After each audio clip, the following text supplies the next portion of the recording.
शीर्षक सच्ची भक्ति का प्रताप। कहानी प्राचीन समय की बात है। एक छोटे से गांव में गोपाल नाम का एक ग्वाला रहता था। वह सीधा सादा और भगवान शिव का अनन्य भक्त था। हर दिन वह अपने काम से पहले और बाद में शिवलिंग के सामने दीप जलाकर प्रार्थना करता और भजन गाता।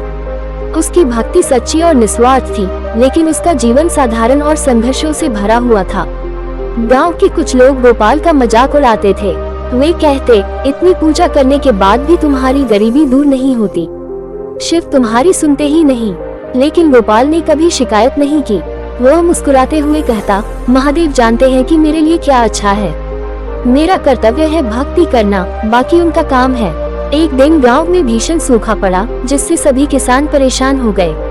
पानी के अभाव में पशु मरने लगे और फसलें सूख गईं। गोपाल भी चिंतित था, क्योंकि उसके मवेशियों के लिए चारा और पानी खत्म हो रहा था।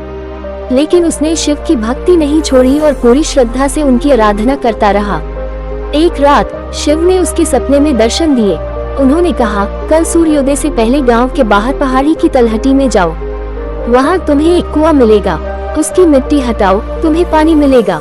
सुबह होते ही गोपाल ने शिव के निर्देशों का पालन किया। कुछ ग्रामीणों को भी उसने साथ आने के लिए बुलाया, लेकिन किसी ने उस पर विश्वास नहीं किया। गोपाल अकेला ही पहाड़ी की तलहटी पर पहुंचा और मिट्टी हटाने लगा। घंटों की मेहनत के बाद एक पुराना कुआं दिखाई दिया।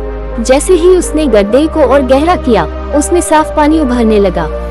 गोपाल की खुशी का ठिकाना नहीं रहा। उसने पूरे गांव को बुलाया और सबने मिलकर उस कुएं से पानी निकाला। गांव वाले समझ गए कि गोपाल की सच्ची भक्ति के कारण ही महादेव ने उनकी मदद की। सभी ने गोपाल से क्षमा मांगी और उसके साथ मिलकर शिव का आभार प्रकट किया। शिक्षा, सच्ची भक्ति और विश्वास कभी व्यर्थ नहीं जाते।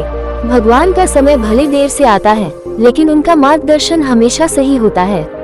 कठिनाइयों में भी श्रद्धा बनाए रखना ही असली भक्ति है।